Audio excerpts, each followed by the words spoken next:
Depuis son installation, votre routeur offre un Wi-Fi plus rapide. Vos appareils ne s'y sont jamais connectés. Je vais vous montrer comment le trouver, tout changer en moins d'1 minute et pourquoi ce changement ne fait pas. Peu de gens font l'étape suivante, pourtant elle garantit une amélioration durable. Ça ne coûte rien. Rien à acheter. J'ai découvert ça il y a 2 ans. J'étais assis à 1 mètre de mon propre routeur, les pages se chargeaient comme si on était encore en 2005, et j'étais vraiment convaincu que mon fournisseur d'accès me bridait. Toujours sur la bande lente, j'ai changé une fois et ne suis jamais revenu. Votre routeur. N'importe quel routeur fabriqué au cours des 10 dernières années, quelle que soit la marque ou le prix, est équipé de UX modules radio distincts à l'intérieur. 2 fréquences différentes, 2 noms différents dans votre liste Wi-Fi, 2 vitesses complètement différentes. La plupart se connectent à l'une le premier jour sans jamais découvrir l'autre. La première, c'est la bande des 2,4 GHz. Attendez. Elle existe depuis 1999, a une portée correcte, traverse assez bien les murs, et elle fonctionne sur exactement 3 canaux utilisables. 3. Dans un quartier où chaque maison a un routeur, ou dans un immeuble avec 20 appartements empilés les uns sur les autres, chaque routeur de voisin se bat pour ces 3 mêmes canaux en même temps. C'est comme 6 voies d'autoroute qui se rétrécissent en un seul péage à l'heure de pointe. Même avec un forfait internet rapide, le signal est saturé avant d'atteindre votre appareil. La seconde, c'est la bande des 5 GHz. Plus rapide. Beaucoup plus rapide. Entre 2 et 4 fois plus rapide dans des conditions réelles, selon votre installation et la distance à laquelle vous vous trouvez du routeur. 23 canaux utilisables au lieu de 3. Dans un immeuble dense, vous n'êtes presque jamais en concurrence avec vos voisins pour l'espace.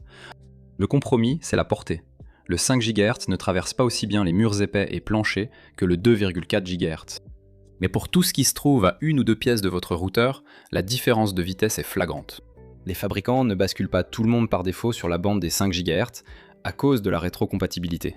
Les anciens appareils, les gadgets domotiques bon marché, tout ce qui a été fabriqué avant 2010 ne fonctionne qu'en 2,4.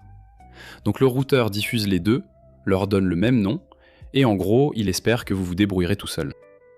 Voici la partie qui devrait vraiment vous agacer. La majorité des routeurs sont paramétrés en usine pour que les 2 bandes portent le même nom. Votre routeur diffuse en même temps un réseau nommé Wi-Fi Maison en 2,4 et un autre nommé Wi-Fi Maison en 5 GHz. Votre téléphone se connecte à celui qu'il détecte en premier lors de la configuration, et il détecte presque toujours le 2,4 en premier, car le 2,4 a un signal plus fort à distance pendant ses premières secondes. Il se connecte, enregistre le nom, et à partir de ce moment-là, il se reconnecte automatiquement à ce nom à chaque fois, sans jamais vérifier si une version plus rapide de ce même nom est disponible. Le routeur ne vous le signale jamais, et le téléphone ne vous le demande jamais. Il reste sur la voie la plus lente, parfois pendant des années. Certains fournisseurs d'accès à Internet nomment les bandes différemment par défaut. Vous avez peut-être déjà Home Wi-Fi et Home Wi-Fi _ 5G comme 2 entrées distinctes. Si le vôtre fait cela, vous avez déjà fait la moitié du chemin. S'il partage un seul nom, vous devrez effectuer un petit changement dans les paramètres de votre routeur. Et je vais vous montrer exactement comment faire. Avant cela, si vous n'êtes pas encore abonné, c'est le moment. C'est gratuit, ça aide la chaîne, et je publie de nouvelles vidéos chaque semaine.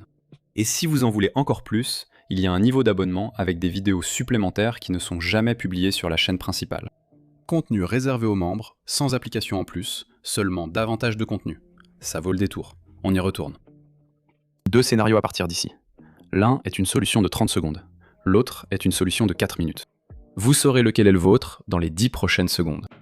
Ouvrez les paramètres Wi-Fi sur n'importe quel appareil et vérifiez à quel réseau vous êtes connecté.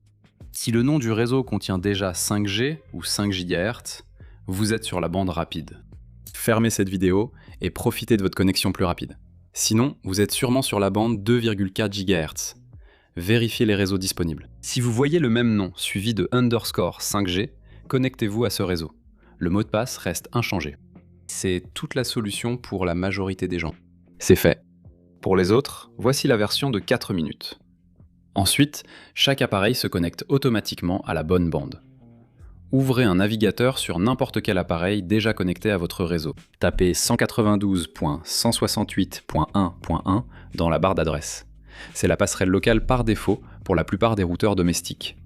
Cela ouvre directement la page des paramètres. Si cela ne fonctionne pas, essayez 192.168.0.1. Vous arriverez sur une page de connexion. Le nom d'utilisateur est presque toujours admin. Le mot de passe est admin, password ou indiqué sur une étiquette au dos du routeur. Connectez-vous, trouvez la section intitulée Paramètres sans fil ou Wi-Fi, localisez spécifiquement le réseau 5 GHz, puis renommez-le. J'ai nommé le mien Fastlane, pour éviter toute confusion entre les deux. Enregistrez, reconnectez vos appareils au nouveau nom, et c'est terminé. Système Mesh, Eero, Google Nest, TP-Link, Deco, toutes les configurations basées sur une application, même logique. Ouvrez l'application, accédez aux paramètres Wi-Fi ou réseau, puis trouvez l'option de bande ou de fréquence et renommez la bande 5 GHz ou séparez-la. Avant de commencer à basculer les appareils, voici quelque chose qui vaut la peine d'être fait. Faites un test de débit dès maintenant sur l'appareil que vous allez faire passer sur l'autre bande, fast.com ou speedtest.net. Notez le chiffre, puis connectez-vous à la bande 5 GHz et refaites le test. La plupart des forfaits affichant 200 Mbps par seconde offrent en réalité 60 à 90 sur la bande 2,4 dans une maison avec mur et interférences. Sur la bande 5 GHz, dans la même pièce, le même forfait atteint généralement entre 150 et 180.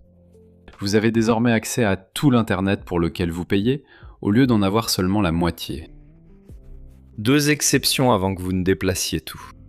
Les appareils domotiques, prises, ampoules, thermostats, caméras, sonnettes vidéo, fonctionnent presque tous exclusivement sur 2,4 GHz. Ils n'ont pas de radio 5 GHz. Laissez-les sur la bande des 2,4 GHz. N'essayez pas de lutter contre cela. Tout appareil au fond de votre maison, dans une chambre, 2 étages plus haut, au sous-sol ou dans un garage indépendant, peut en fait être plus stable sur le 2,4 GHz grâce à sa meilleure portée. Vous privilégiez la stabilité du signal à la vitesse, ce qui est parfois préférable selon la maison. Tout le reste, téléphone, ordinateur portable, tablette, téléconnecté, clé de streaming, passe sur le 5 GHz. Le problème de congestion sur le 2,4 est en fait pire que ce que le nombre de canaux laisse penser, et cette partie est presque jamais mentionnée. Les micro-ondes fonctionnent à 2,4 GHz. C'est pareil pour tous les appareils Bluetooth de la maison. Casque, enceinte, clavier, souris, manette de jeu. À chaque fois que le micro-ondes fonctionne, il génère des interférences directement sur la même fréquence que celle utilisée par votre Wi-Fi. Si vous avez déjà eu un appel vidéo qui s'est figé pendant que quelqu'un réchauffait de la soupe dans la cuisine, vous en avez fait l'expérience directement. Vous ne saviez juste pas comment ça s'appelait. La bande des 5 GHz n'a pas ce problème. Les micro-ondes ne l'affectent pas. Le Bluetooth, à courte distance, n'interfère pas vraiment. Le spectre est plus propre, donc les performances sont meilleures. Une précision de plus. Si votre routeur date des 2 ou 3 dernières années, vous avez peut-être même une 3e bande, 6 GHz, qui fait partie de la norme Wi-Fi 6E. Plus rapide, moins d'appareils en concurrence, quasi aucune interférence. Si votre appareil est compatible, la plupart des téléphones haut de gamme sortis depuis 2022 le prennent en charge. Si votre routeur l'émet, c'est bien la bande désirée. Même procédure. Cherchez-la parmi les réseaux disponibles et connectez-vous. Certains routeurs disposent du band steering, qui bascule automatiquement les appareils vers la bande la plus rapide. Semble utile, mais les routeurs d'entrée de gamme fonctionnent souvent mal en pratique. Les appareils passent d'une bande à l'autre en plein usage, le signal chute puis revient sans raison. Si votre Wi-Fi se déconnecte et se reconnecte aléatoirement, le band steering est sans doute responsable. La solution manuelle que nous venons d'appliquer, ou le fait de renommer les bandes et de connecter chaque appareil une fois à la bonne, est plus propre et plus permanente que n'importe quelle fonction de bascule automatique entre bandes. Toute la mise à niveau est gratuite. Elle est dans votre routeur depuis le début. Le routeur ne l'a jamais mentionné. Les personnes qui le savent le configurent une fois, puis n'y pensent plus. Les autres appellent leur fournisseur d'accès, qui confirme que la connexion est correcte, car le souci ne vient pas de lui. Pourtant, il continue à charger lentement sur un réseau défaillant depuis des années, sans voir de problème. Vérification en 30 secondes 4 minutes pour le régler définitivement, gratuit à vie. Partagez ceci avec quelqu'un qui se plaint d'un Wi-Fi lent. Vous allez leur faire plaisir. Likez la vidéo si elle vous a aidé. À la prochaine.